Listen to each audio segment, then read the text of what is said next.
Bonsoir à tous. Alors on se retrouve aujourd'hui pour une nouvelle série tuto sur un album encore assez particulier. Là je pars sur un modèle que j'ai jamais fait, je l'ai juste imaginé dans ma tête. En fait je suis partie du modèle du calendrier d'anniversaire, de date d'anniversaire que j'ai fait. Je vous mettrai le lien en haut à droite si vous voulez faire le tuto et si vous voulez visualiser aussi le résultat. Je suis partie de ce concept là pour finalement me dire mais tiens je vais faire un album, je vais l'appeler l'album trépied en fait, et j'ai une collection là qui peut pas mal se marier avec ce style d'album. Je savais pas trop quoi en faire mais je l'ai commandé parce que je la trouvais vraiment trop jolie.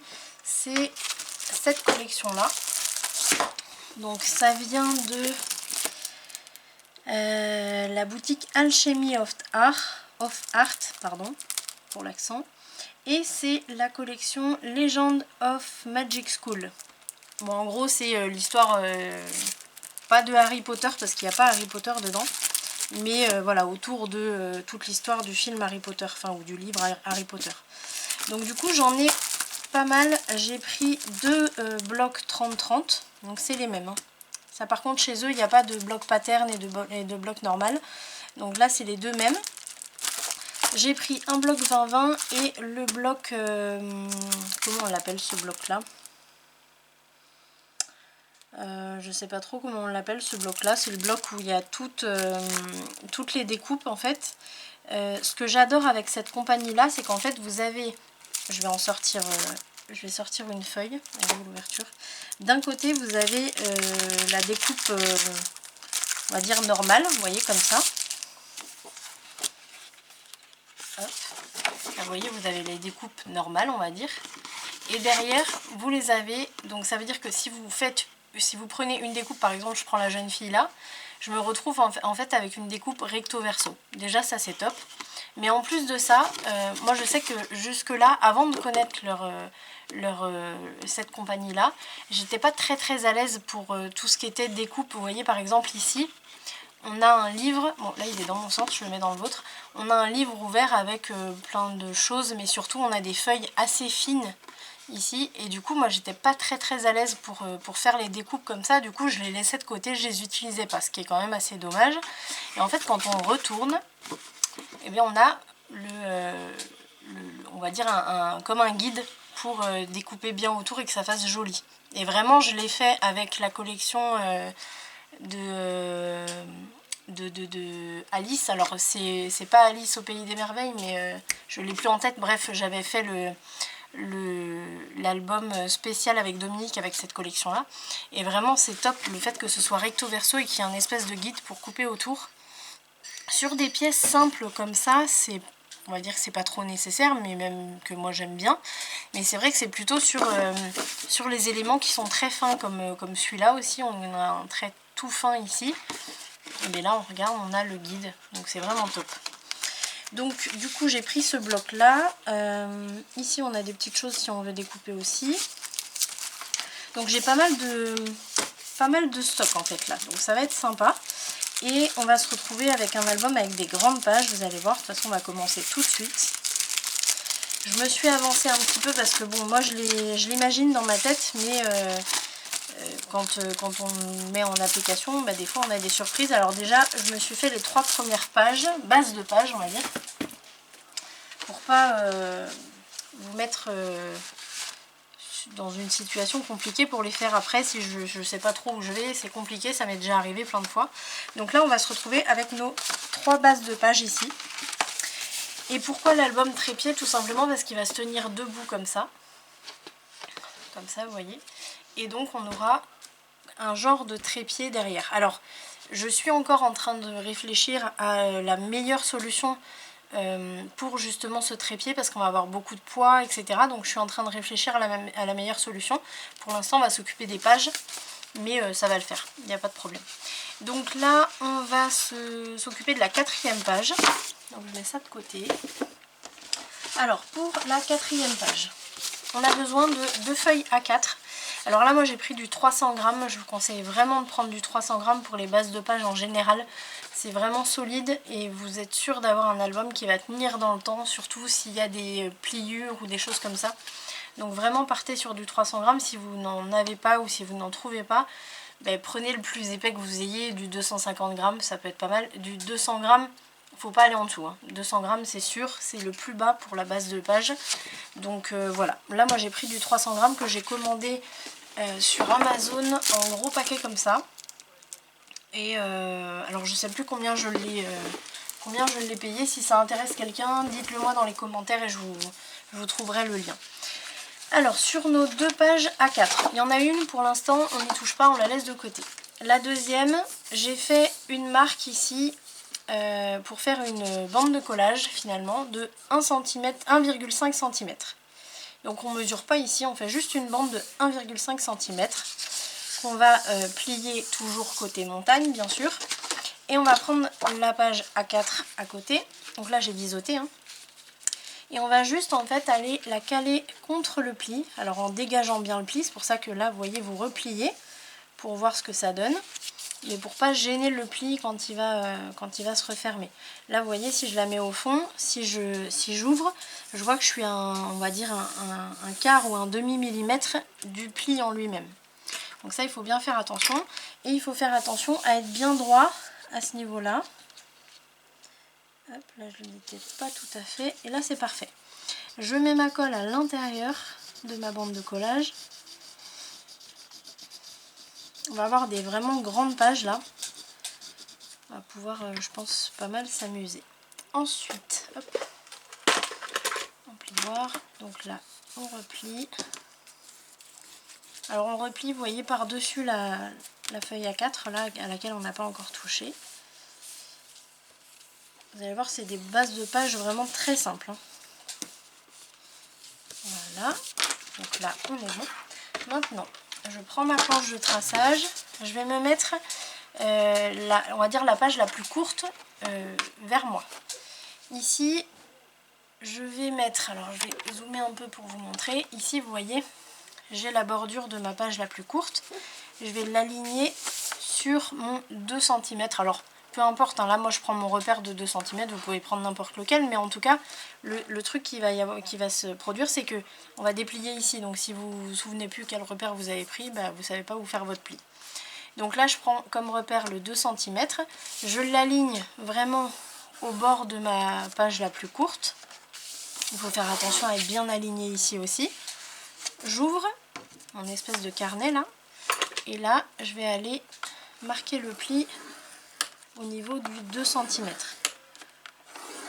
Hop. Maintenant, je vais plier donc côté montagne, rapidement, pas plus.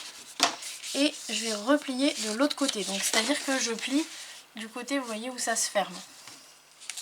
Là, je le replie sur lui-même, complètement sur lui-même. Je ne biseaute pas. Je vais vous montrer. En fait, on va se retrouver avec, si j'ouvre, vous voyez, finalement, on se retrouve avec ça, avec cette bordure ici, qui va en fait permettre une bonne solidité, puisque là, au final, on se retrouve avec 3 épaisseurs de papier 300 grammes. Donc finalement, on a 900 grammes d'épaisseur de papier, ce qui fait qu'on va avoir une bonne solidité, puisque ça va être... Oups là, pardon, excusez-moi, je reviens ici. Là, ça va être des pages qui vont très souvent se retrouver manipulées comme ça. Donc, pour avoir une bonne solidité, j'ai trouvé ce moyen-là. Donc, je ne biseaute pas, parce qu'on va voir le côté. Et moi, j'ai trouvé que c'était très bien comme ça. Je mets ma colle donc à l'intérieur de la bande de collage.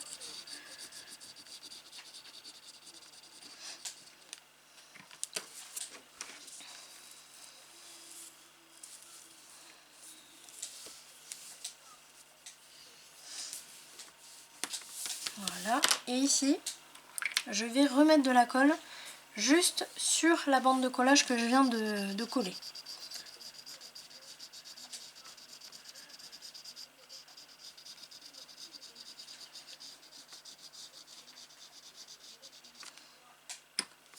Je replie ma page sur elle-même en faisant attention à être bien droite ici, bien droite ici.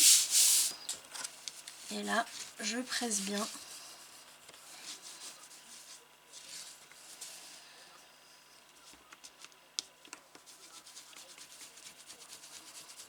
Voilà, et là j'ai déjà ma base de page. Voyez.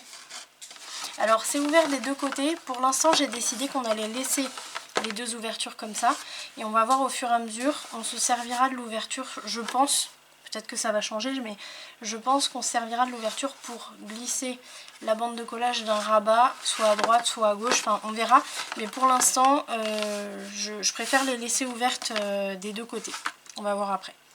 Ensuite, là moi je vais utiliser ma pince Crocodile. Hop. Je vais utiliser la grosse perforatrice, donc qui fait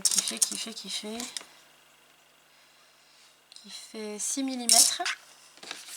Et là, alors là il ne faut pas se tromper justement, même si vous voulez, vous pouvez vous mettre une flèche vers le haut, là où on vient de coller nos 3 épaisseurs. Comme ça on est sûr de ne pas se tromper pour mettre les œillets, mais après, là, une fois qu'on a fini la page, on ne peut pas se tromper. Là où on a les œillets, finalement, c'est le haut de la page. Hop, donc là, pour mettre les œillets, hop, d'ailleurs j'en prends une. Moi je me sers de celle que j'ai déjà faite, mais pour la première, vous allez mesurer 6 cm du bord ici, 6 cm du bord ici. Et après en hauteur, je vais vous dire, en hauteur, le centre du trou que vous allez faire, il va être à 6-7 mm à peu près. Voilà. Et une fois que vous en avez fait une page, là moi je mets la première page par-dessus la dernière finalement qui me reste à faire. Je fais mes marques, comme ça je sais approximativement où percer. Et je peux percer. Alors moi là je mets des gros œillets, donc je suis obligée d'élargir un peu le trou. Mais vous pouvez mettre les œillets que vous avez. Ou ne pas mettre d'œillets aussi, c'est possible parce qu'on a quand même 3 épaisseurs de papier. Mais bon, c'est quand même mieux d'en mettre, c'est plus sécurisant. Ah. Allez. Là. Voilà.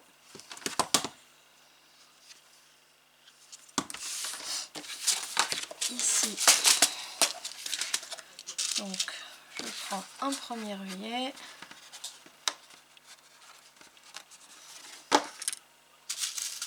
Là, c'est des œillets avec des... Comment ils appellent ça? Avec des rondelles. D'ailleurs, j'en ai mis 2 là. Alors moi, je trouve ça mieux avec des rondelles. Je trouve que c'est plus joli, le résultat.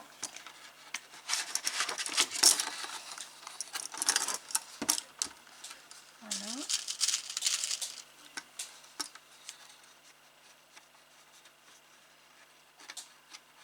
Allez, pépère. Voilà. Et on œillet. Il faut faire attention à le mettre à l'endroit parce que c'est pas tout à fait visible, mais il y a bien un endroit, un envers. Et on serre bien. Voilà. Et donc on se retrouve avec un joli rendu comme ça. Et ça, c'est bon. Maintenant.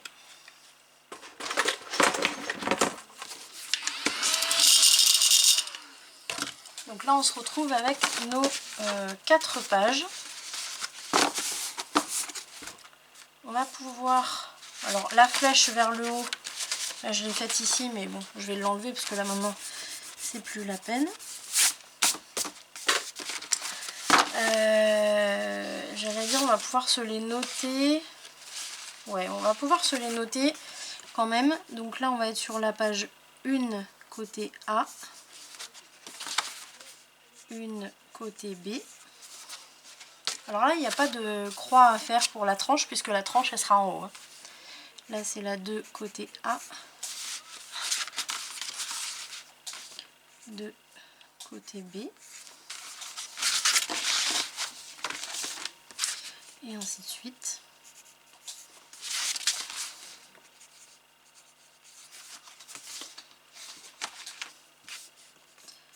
Et comme quasiment tout le temps, on a 4 pages.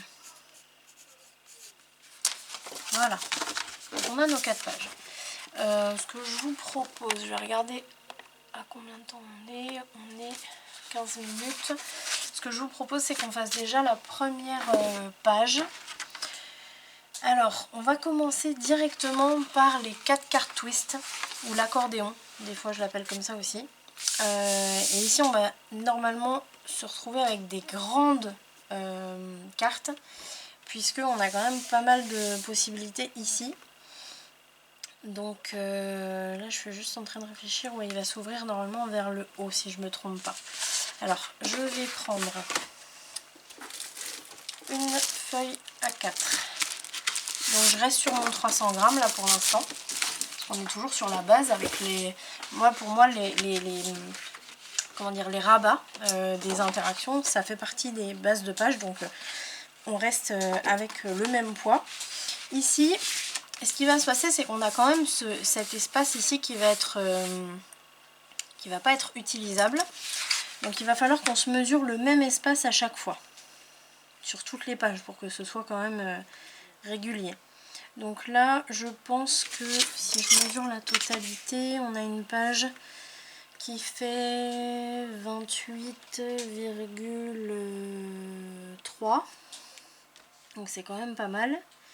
Je pense qu'on peut... On va dire, on va se laisser 1,5 cm de marge à chaque fois. Là, vous voyez, je me trace un trait juste pour m'aider pour la position du rabat. C'est les œillets qui me gênent. Hop, ici. Voilà. Et là, je sais que je vais poser mon rabat ici. Donc, du coup, je vais avoir une bande de collage ici. Déjà. Donc, je vais me faire ma marque. Hop. Cette marque, je l'aligne à la marque que je me suis tracée ici sur ma page sur toute la largeur. Et en bas, comme d'habitude, je vais me laisser une petite marge de quelques millimètres. Ça, c'est à vous de voir. Donc là, ce que je fais, c'est que je coupe ici. Et ici, je fais un pli. Bien sûr, en largeur, c'est exactement la même. Là, on n'y touche pas, c'est 21. Hop. Alors, je commence par couper ça. Là.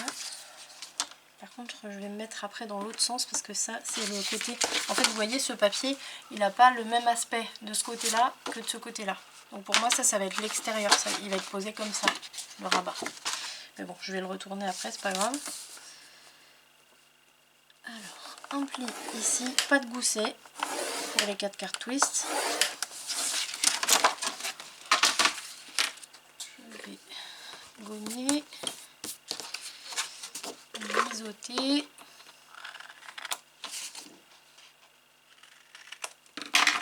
Et là, donc je vais plier d'un côté et de l'autre. Parce que comme je vous disais, alors ça c'est... Vous n'êtes pas obligé de le faire, mais c'est juste que moi je vais avoir ce rendu-là ici, vous voyez. Ça va donner ça. Donc là, je mets ma colle sur l'extérieur de ma bande de collage. Si vous faites comme moi là, ce que je viens de faire, surtout n'oubliez pas, vous pliez d'abord côté montagne et après dans le sens que vous voulez. Si vous voulez avoir un beau pli. Et là, je vais aligner à la marque que je me suis faite tout à l'heure. Donc bien sûr, je fais attention à être bien droite de partout. Et une fois que c'est bon, alors j'aurais peut-être dû gommer ici. Voilà. Tac.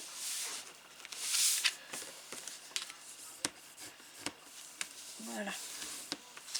Une chose aussi que vous pouvez voir avant de commencer, si vous voulez que votre bande ici soit décorée, faites-le avant de mettre les œillets. Moi je veux la garder comme ça, parce que j'adore le craft. Donc elle va rester comme ça. Mais voilà, si vous voulez que ce soit décoré, décorez avant même de faire les trous. Vous décorez votre bande de 1,5 cm de haut sur toute la largeur. Et après vous faites les trous et vous mettez les œillets de ce côté et de ce côté. Moi ça va rester comme ça. Donc là, on est bon. Et je vais arrondir. Alors je vais voir ce que je vais faire comme arrondi, je ne sais pas trop. Peut-être celui-là.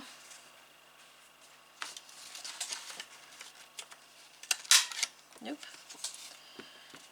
Ou celui-là. Ouais, peut-être celui-là plutôt. Je vais changer un peu. Alors j'ai l'habitude d'utiliser l'autre, donc il ne faut pas que je me trompe. Tac. Voilà. Et voilà. Donc maintenant, on va pouvoir utiliser du papier un peu plus fin. Donc là je vais partir sur du 200 grammes. C'est le papier craft de chez Action. Celui que j'utilise très souvent. Ici, on a dit, du coup on se retrouve avec une page qui fait 26,7. Donc 26,7.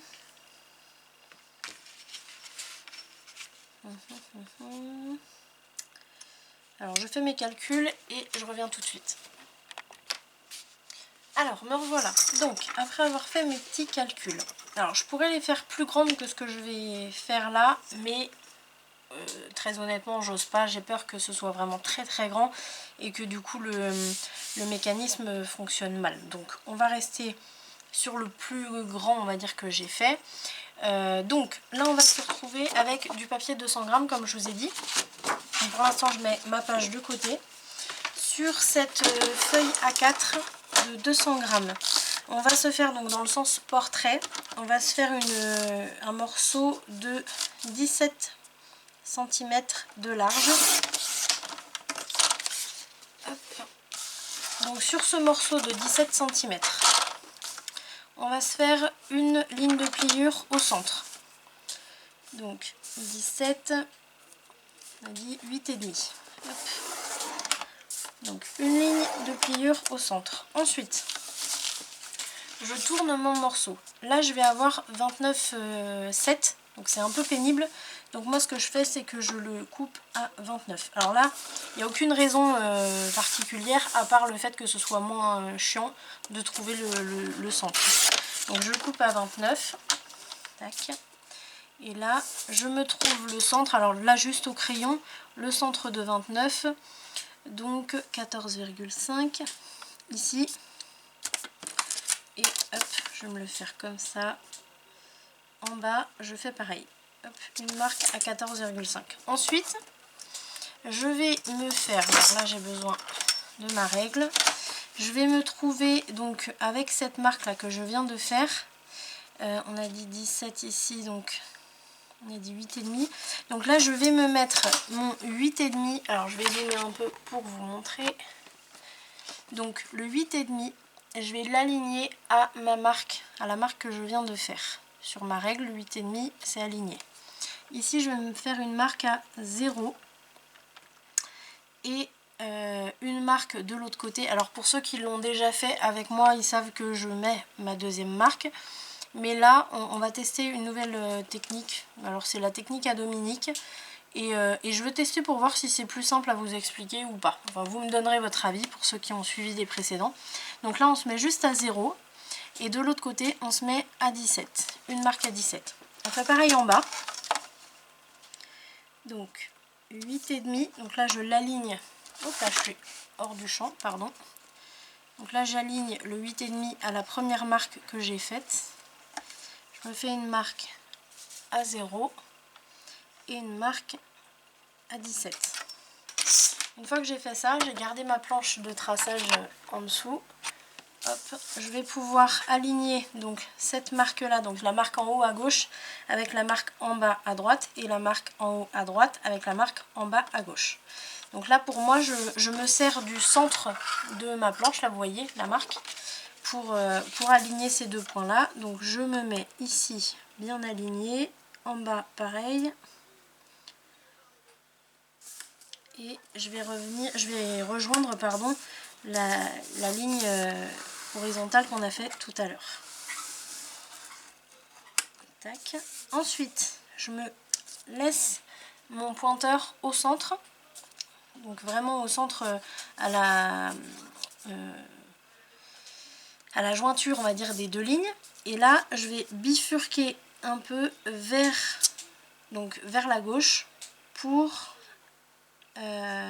aller faire une autre marque à 5 mm plus loin. Donc vous voyez, j'ai ma marque ici et là je vais faire une marque à l'intérieur à 5 mm plus loin, jusqu'en bas aussi. Et en fait là je me retrouve avec le fameux gousset qu'on faisait jusque là avec une marque au crayon, etc. Là je reviens au centre, hop, je vais aller carrément de l'autre côté pour aller me choper mes deux marques suivantes. Donc je les aligne bien. Hop.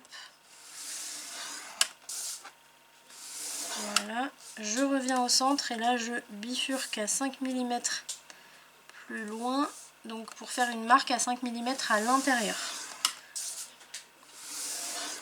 Voilà. Là on a terminé nos pliures, donc je gomme mes marques.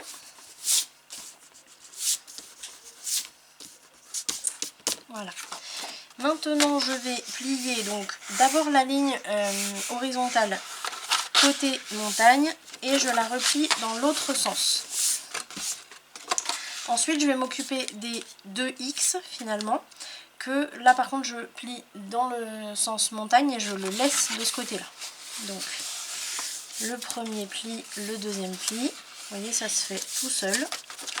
Et ensuite de l'autre côté pareil, ici et ici. Il faut que je surveille parce que j'ai plus beaucoup de temps sur ma caméra.